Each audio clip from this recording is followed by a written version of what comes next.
Good morning, students. In my previous lecture, I have discussed Pythagoras property and we have done 4 sums of exercise 6.5.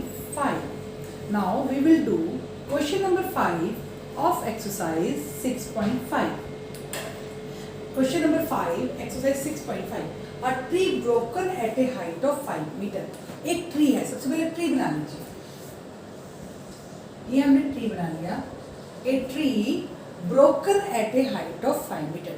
एक tree था, वो 5 metre height से क्या हो गया, break कर गया.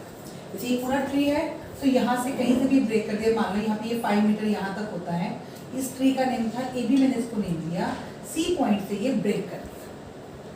तो जब आपका ट्री ब्रेक करता है, आपने देखा होगा बहुत बार जब आप सड़क पे भी जाते हो, तो जब वो ब्रेक करता है तो सीधा नहीं गिरता, कैसी स्लांटिंग शेप में आता है. तो जब ये ट्री ब्रेक किया तो a tree broken at a height of 5 metre from the ground and its top touches the ground. और इसकी जो टॉप थी उसने किसको टच किया, ग्राउंड को टच किया ऐसे.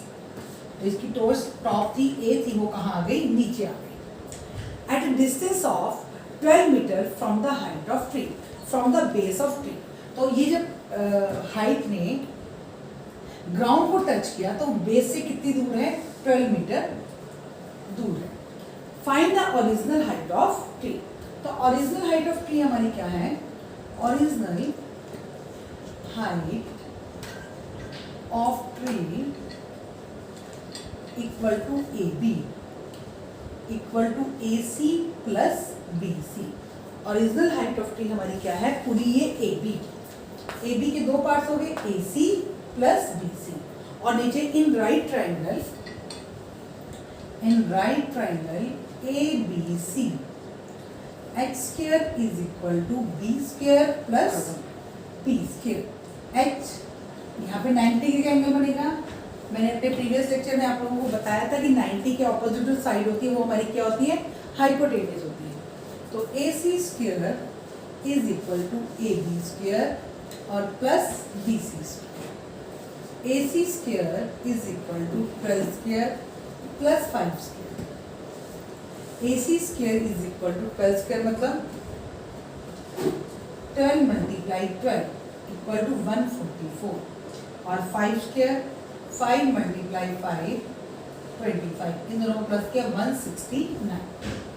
तो 144 plus 25. AC square is equal to 169. AC is square is equal to 13 multiply 13.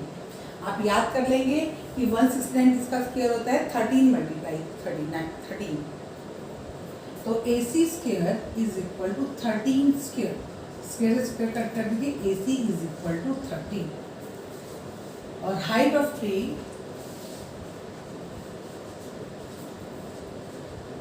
AC plus BC. AC कितना है, 13 और प्लस BC कितना है, 5, 18 metre. This is the answer. ठीक है. सबसे पहले हमने जब इस क्वेश्चन को किया तो बेटे सबसे पहले हम क्या बनाएंगे, फिगर बनाएंगे. फिगर बना के हमने बीच में से हमारा ट्री ब्रेक हुआ है, कितनी हाइट से ब्रेक हुआ है, 5 मीटर से. तो हमने 5 मीटर से ब्रेक कर दिया और उसकी टॉप ने किसको टच किया, ग्राउंड को. और जहाँ उसकी टॉप ने ग्राउंड को टच किया वो कितनी दूर है, 12 मीटर की दूरी है. और फिर हमने पाइथागोरस लगाया. Okay students. Question number 6. Angle Q and R of triangle P Q R 25 degree and 65 degree. Which of the following is skew. अब हमें देखना है इनमें से कौन सा क्यू है. सबसे पहले बेटा आपको 2 एंगल्स दिए हुए हैं, हम थर्ड एंगल फाइंड आउट करेंगे. क्या करेंगे, थर्ड एंगल फाइंड आउट करेंगे. थर्ड एंगल कैसे फाइंड आउट करेंगे, in triangle P Q R angle P plus Q plus angle R is equal to 180 degree. Angle P plus 25 degree plus 65 degree is equal to 180 degree. Angle P plus 90 degree is equal to 180 degree. Angle P is equal to 180 degree minus 90 degree. तो angle P आपका आ गया 90. अब जब angle P आपका 90 degree आ गया तो इसका मतलब ये हमारा कौन सा ट्राइंगल बन गया, राइट ट्राइंगल. तो triangle P Q R is right triangle. अब ट्राइंगल पी के ऊपर अगर राइट ट्राइंगल है तो हमारी कौन सी प्रॉपर्टी अप्लाई होगी, पाइथागोरस। और पाइथागोरस प्रॉपर्टी क्या है, X square is equal to B square plus P square. अब हाइपोटेन्यूज कौन सा होता है हमारा, वो साइड जो 90 डिग्री के एंगल के सामने होती है। तो 90 डिग्री का एंगल मेरा पी पर बना, पी पर बना तो पी को छोड़ दीजिए, तो हाइपोटेन्यूज मेरा क्या बन गया, Q R square is equal to P Q square और प्लस आर पी स्क्वायर। तो ये वाली स्टेटमेंट जो है वो ठीक होगी। अब इसमें से कौन सी ये वाली statement, this one, Q R square is equal to P Q square plus R P square. ठीक है, इसमें से कौन सी स्टेटमेंट सही है, कौन सी सही नहीं है, तो हमने पहले एंगल फाइंड आउट किया है और फिर उस एंगल के बेसिस पे हमने देखा कि ये हमारा राइट ट्राइंगल बन रहा है। राइट ट्राइंगल बना तो हमने अपने पास से इसमें क्या लगाई, पाइथागोरस प्रॉपर्टी लगाई और तीनों में से एक आंसर हमारे पास आ गया। अब हम करें question number 7। Question number 7, find the parameter of rectangle. अब पैरामीटर ऑफ रेक्टेंगल सबसे पहले हम फिगर बनाएंगे, रेक्टेंगल बनाएंगे।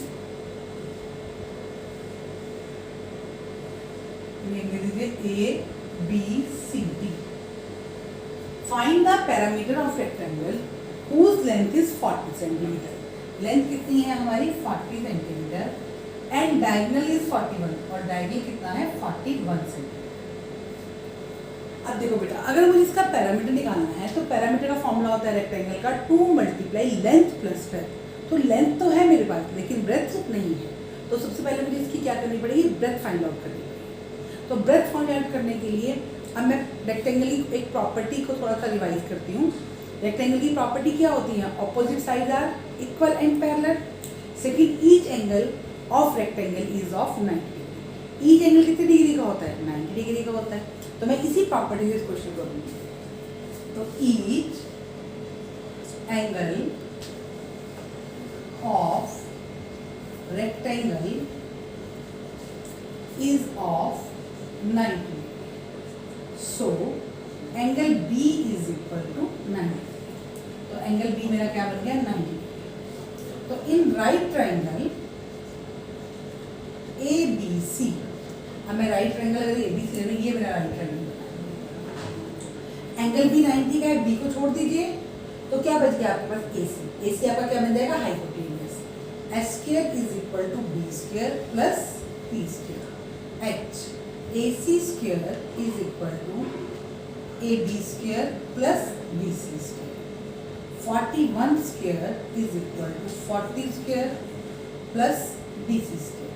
41 स्क्वायर मतलब 41 इंटू 41, तो 1681 आ जाता है। अगर मैं 41 इंटू 41 करती हूँ तो क्या आता है, 1681। तो 1681 इज इक्वल टू 40 इंटू 40 करती हूँ तो 1600 आ जाता है। 1600 प्लस बी सी स्क्वायर। 1681 अभी फिर से हमारी कैसे बन गई है, लीनियर इक्वेशन की तरफ लेंगे। 1681 minus 1600 is equal to B C square. 81 is equal to B C square. 9 square is equal to B C square. Square से square cut, B C is equal to 9। B C हमारा क्या आ गया बेटा, 9 आ गया। अब मेरे पास लेंथ भी है और मेरे पास ब्रेथ भी है। लेंथ मेरी 40 थी और ब्रेथ मेरी क्या आ गई, 9। अब parameter of rectangle, parameter of rectangle is equal 2 multiply length plus breadth. तो 2 multiply length 40 plus breadth 9। 2 multiply 49 is equal to 98 centimetre and this is the answer. ठीक है बेटा, देखो पैरामीटर ऑफ रेक्टेंगल निकालना था, सबसे पहले हमने फिगर बनाई। फिगर में फिर हमने क्या की, मेजरमेंट्स दी, लेंथ दी हुई थी, लेंथ को मेजरमेंट दी, डायगोनल दिया हुआ था, डायगोनल को मेजरमेंट दिया। फिर हमने देखा कि हमारे पास डायगोनल बनाने के बाद हमारे जो रेक्टेंगल था उसमें 2 ट्राइंगल्स बन गए। 2 ट्राइंगल्स बन गए तो ट्राइंगल को मैंने रेक्टेंगल की प्रॉपर्टी को अपने ध्यान में लाई कि जो हमारा रेक्टेंगल होता है उसमें ईच एंगल कितने डिग्री का होता है, 90 डिग्री का। तो मेरे ट्राइंगल में एंगल कितने डिग्री का बन गया, 90 डिग्री का। और ये मेरा ट्राइंगल कौन सा ट्राइंगल बन गया, राइट ट्राइंगल बन गया। और मैंने पाइथागोरस प्रॉपर्टी को अप्लाई किया और वहाँ से मैंने ब्रेथ फाइंड आउट की। ब्रेथ फाइंड आउट करने के बाद लेंथ मेरे पास थी, ब्रेथ आ गई तो मैंने पैरामीटर निकाल दिया। एरिया कहते तो एरिया भी निकाल देते, लेंथ मल्टीप्लाई ब्रेथ।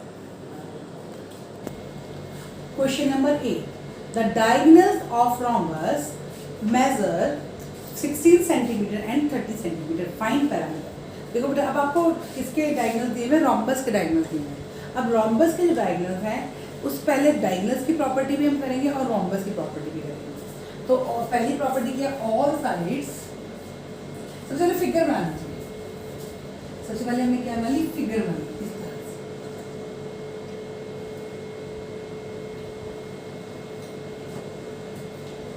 तो डायगोनल हमारा क्या है, एक तो है 16 सेंटीमीटर और एक हमारा है 30 centimetre. All sides of rhombus are equal। पहली बार क्या, rhombus की सारी साइड्स क्या होती है, इक्वल होती है। और सेकंड चीज, diagonals of rhombus are perpendicular bisector, bisector.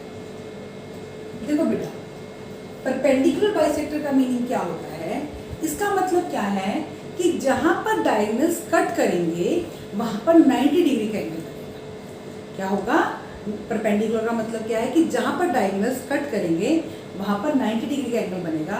और सेकेंड चीज बाइसेक्टर का मतलब क्या है कि डायगोनल के 2 इक्वल पार्ट्स हो जाएंगे, मतलब डायगोनल जो है वो आधे हो जाएंगे, उनको 2 से डिवाइड कर देंगे हम डायगोनल्स।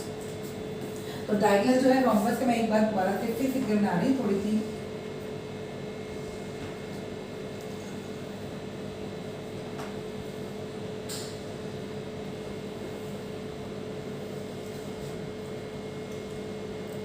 ये मेरे डायगोनल O पे कट कर रहे हैं, इसको मैंने नेम दिया A B C D। तो डायगोनल यहाँ पे मेरा एंगल 90 के बने, एंगल 1, एंगल 2, एंगल 3 और angle 4। Angle 1 equal to angle 2 equal to 3 equal to 4 is equal to 90 degree. ये मैंने क्या बनाया, diagonal of rhombus are perpendicular, कि जहां डायगोनल देकर या O पॉइंट पे कट कर रहा है तो O पे कितने डिग्री का एंगल बन गया, 90 डिग्री का। अब नेक्स्ट बाइसेक्टर, बाइसेक्टर मतलब कि डायगोनल के 2 इक्वल पार्ट्स हो गए, मतलब डायगोनल को 2 से डिवाइड कर दो। एक डायगोनल कितना था, 16 था, तो BO equal to OB is equal to 16/2, 8 centimetre. ये भी मेरा 8 सेंटीमीटर हो गया, इधर से ये भी मेरा 8 सेंटीमीटर। और इधर से AO by OC is equal to 30/2, 15 centimetre. ठीक है, ये चीजें मैंने ये फाइंड कर, इनका यूज मेरा सम को करने में होगा। अब देखो, अगर मैं देखूं मैंने जो अपना रोम्बस बनाया है उसमें डायगोनल्स बनाए, तो 1 2 3 4 ट्रायंगल्स बने, मेरे पास बन गई 1 2 3 एंड 4, 4 ट्रायंगल बन गए। और यहाँ पे क्या बन रहा है, 90 डिग्री का एंगल। तो ये मेरे पास राइट ट्रायंगल भी बनेगी, 4 ट्रायंगल्स बनी है। और कौन सी ट्रायंगल्स बनी मेरे पास, ये राइट ट्रायंगल्स बने। तो इन राइट ट्रायंगल AOB, अभी x² is equal to B² plus B²। 90 degree का एंगल मेरा यहाँ बना है, तो हाइपोटेन्यूज मेरा क्या बन जाएगा, AB। AB² is equal to base AO² plus OB²। तो हमारे पास आ गया AB² is equal to AO² plus OB²।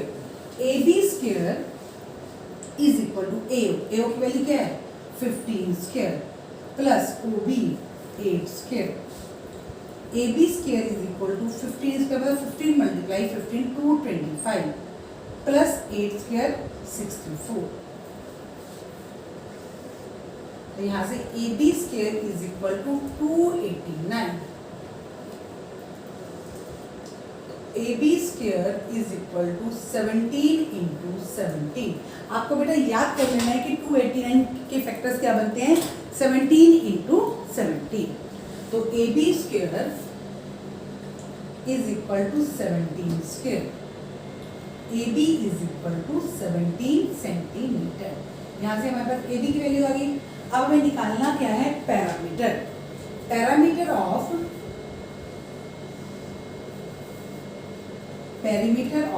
Rhombus is equal to 4 multiply side. अब ए बी हमारी क्या आई है, साइड आई है 17। ए बी हमारी क्या आई है, साइड। तो 4 multiply 17 is equal to 68 centimetre. ये हमारा क्या आ गया, आंसर। देखो बेटा, इसमें आपके पास आया है रोम्बस। रोम्बस की जो प्रॉपर्टीज है वो आपके लिए बिल्कुल न्यू है, लेकिन आपको वो प्रॉपर्टीज याद करनी है। हमारी मेन कौन सी प्रॉपर्टीज में यूज हुई है, diagonal of rhombus are perpendicular bisector. Perpendicular से 90 का एंगल बन गया और बाइसेक्टर्स की वजह से जो हमारे डायगोनल से हमने उसको किससे डिवाइड कर दिया, 2 से डिवाइड कर दिया। और 90 के एंगल बनने की वजह से जो हमारे पास 4 ट्राइंगल्स बने वो हमारे कौन से ट्राइंगल बने, राइट ट्राइंगल। और जब राइट ट्राइंगल बन रहे हैं तो हम कौन सी प्रॉपर्टी यूज करेंगे, पाइथागोरस। ठीक है बेटा, अब ये एक्सरसाइज आपकी फिनिश हो गई है और मैंने आपको कहा है कि ये एक्सरसाइज थोड़ा सा आपके लिए टॉपिक न्यू है। आप इसको प्रैक्टिस करेंगे अच्छे से, बाय हार्ट इसको आपको प्रैक्टिस करना है। और कहीं प्रॉब्लम आती है तो आपको वीडियो को अगेन एंड अगेन देखना है कि कहाँ प्रॉब्लम आ रही है। Okay students, thank you.